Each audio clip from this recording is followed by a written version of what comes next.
অনেক বছর আগের কথা। রূপনগরের এক রাজা ছিলেন। রাজার ছিল প্রচুর ধন সম্পদ। রাজার তিন রাজকন্যা মিলেমিশে সুখে শান্তিতে বসবাস করতে লাগলো রাজপ্রাসাদে। তাদের কোনো কিছুরই কোনো অভাব ছিল না। রাজকন্যারা কেউ কখনো কাউকে হিংসা করত না। তাদের পিতার প্রতি ছিল তাদের অগাধ আনুগত্য। কন্যাদের এমন শিষ্টাচারিতা দেখে রাজা মনে মনে ভীষণ সন্তুষ্ট হলেন। তিনি ঠিক করলেন তার সকল সম্পত্তি 3 কন্যার মাঝে সমান ভাগে ভাগ করে দিবেন। সম্পত্তি বন্টন করার আগে রাজা মনে মনে চিন্তা করলেন তার কোন কন্যা তাকে কতটুকু ভালোবাসেন তিনি তার পরীক্ষা করবেন। কন্যাদের ভালোবাসা পরীক্ষা করার জন্য রাজার মাথায় একটা বুদ্ধি আসলো। রাজা তখন প্রহরীকে ডেকে পাঠালেন। প্রহরীকে বললেন সে যেন তার রাজকন্যাদেরকে গিয়ে বলে যে তাদের পিতা তাদেরকে একজন একজন করে দেখা করার জন্য বলেছেন। তিনি রাজকন্যাদের মুখ থেকেই শুনতে চান তারা কে তার পিতাকে কতটুকু ভালোবাসেন। প্রহরী রাজার কথা মতো রাজকন্যাদেরকে খবর পাঠাতে গেলেন। রাজকন্যারা তখন বসে নিজেদের মতো গল্প করছিল। এমন সময়ে প্রহরী আসলো তাদের কক্ষে। এসে সে খবর দিল যে তাদের পিতা তাদেরকে একজন একজন করে দেখা করার জন্য যেতে বলেছেন। পিতার প্রতি কন্যাদের ভালোবাসা কতটুকু তা রাজা নিজের মুখ থেকেই শুনতে চাচ্ছেন। প্রহরী বার্তা দিয়ে চলে গেলেন।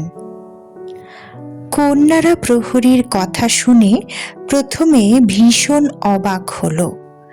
তাদের পিতা তাদের ভালোবাসার পরীক্ষা করবে এই কথা শুনে তারা কয়জন আলোচনা করতে লাগলো যে হঠাৎ কেন তাদের পিতার এহেন চিন্তা মাথায় আসলো।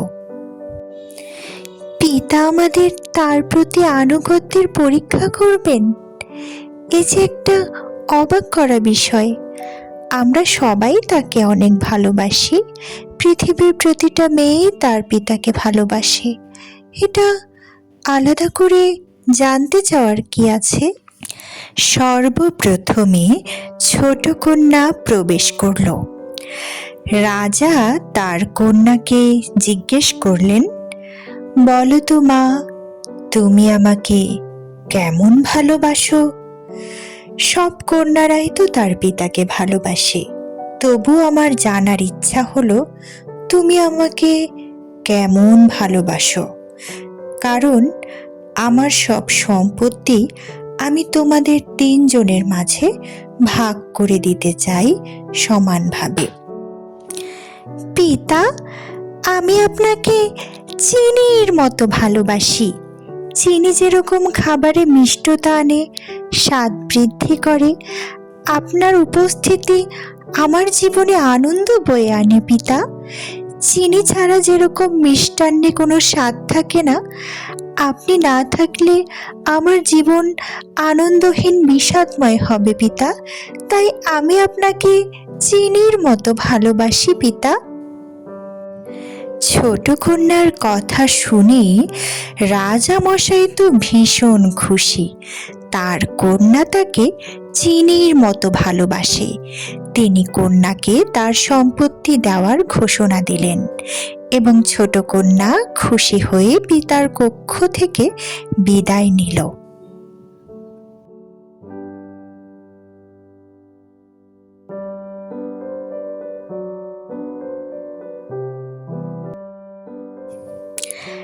তারপরে মেজ রাজকন্যা প্রবেশ করল।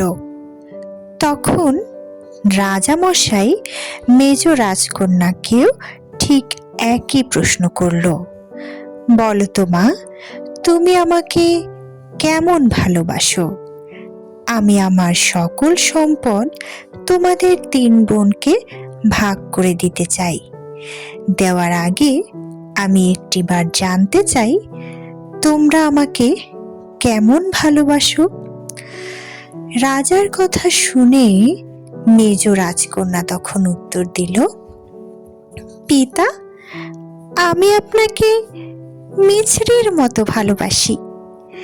মিছরি যেরকম মিষ্টান্ন জাতীয় খাবারকে মিষ্টি করে দেয়, আপনার উপস্থিতি আমার জীবনে ঠিক তেমনই আনন্দ এনেছে পিতা। আপনি যদি না থাকতেন তাহলে হয়তো আমার জীবন বিষাদময় হতো পিতা। আমি আপনাকে মিছরির মতোই ভালোবাসি। মেজ রাজকন্যার কথা শুনে রাজামশাই ভীষণ খুশি হলেন। তিনি মেজ রাজকন্যাকেও সম্পত্তি দেওয়ার ঘোষণা দিলেন। মেজ রাজকন্যা তা শুনে খুশি মনে কক্ষ থেকে বিদায় নিল।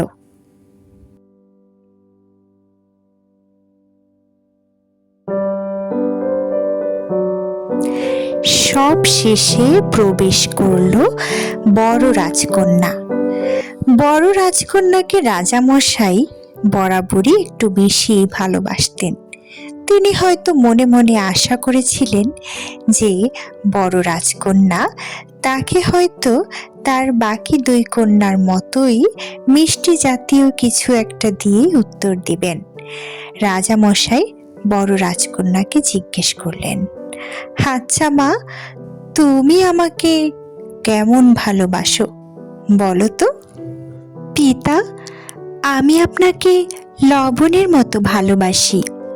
লবণ ছাড়া যেরকম কোনো তরকারিতেই স্বাদ লাগে না, আপনার অনুপস্থিতিতেও হয়তো আমার জীবন বিষাদময় হয়ে যেত পিতা।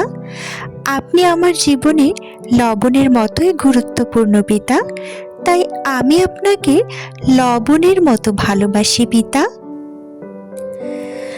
বড় রাজকন্যার এই রকম উত্তর শুনে রাজামশাই ভীষণ ক্ষেপে গেলেন। কি, শেষমেশ লবণের মতো ভালোবাসা? তুমি আমাকে লবণের সাথে তুলনা করলে? যার কোনো স্বাদ নেই, বিদঘুটে লাগে, সেই লবণের সাথে তুলনা? আজ থেকে তুমি বনবাসে চলে যাও। এই প্রাসাদে তোমার কোনো ঠাঁই হবে না, আর আমার কোনো সম্পত্তি তুমি পাবে না। এক্ষুনি প্রাসাদ ছেড়ে চলে যাও, জঙ্গলে চলে যাও। বড় রাজকন্যার কোনো কথাই রাজামশাই শুনলেন না। রাজকন্যা মনের দুঃখে প্রাসাদ ছেড়ে চলে যেতে লাগলো।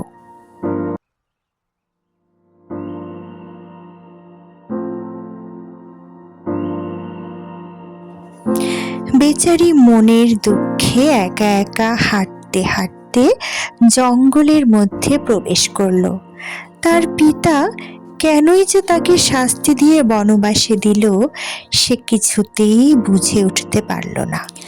মনের দুঃখে হাঁটতে হাঁটতে একে একে সে গভীর থেকে গভীর জঙ্গলে প্রবেশ করতে থাকলো। একটা পর্যায়ে গহীন জঙ্গলে প্রবেশ করলে সে প্রাসাদে যাওয়ার রাস্তাটাই ভুলে গেল। দিক বিদিক হয়ে চিন্তা করতে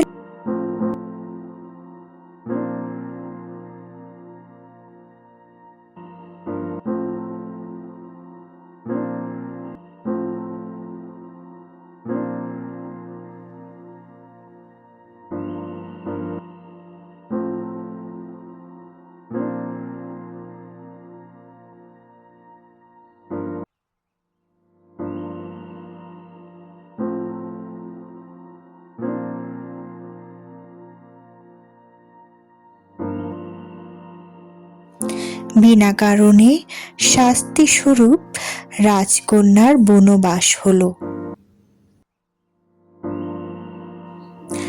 ওই দিনই রূপনগরের নবাব বাহাদুর জঙ্গলের মধ্যে শিকারে গেল একা একা। শিকার করতে করতে তিনি আরো গভীর জঙ্গলে প্রবেশ করলেন। নবাব বাহাদুর জঙ্গলের শিকারে গিয়ে গভীর জঙ্গলে যখন কোনো শিকার খুঁজতে লাগলেন, হরিণের সন্ধান করতে লাগলেন, ঠিক তখনই তিনি একটি গাছের নিচে এসে চমকে গেলেন। তিনি দেখলেন গাছের নিচে নীল জামা পরা এক রাজকন্যা বসে আছে। হঠাৎ দেখতে পেয়ে নবাব বাহাদুর ভীষণ চমকে গেলেন। তিনি কিছুই বুঝতে পারলেন না, তাই তিনি রাজকন্যাকে জিজ্ঞেস করলেন, কে তুমি? কি তোমার পরিচয়?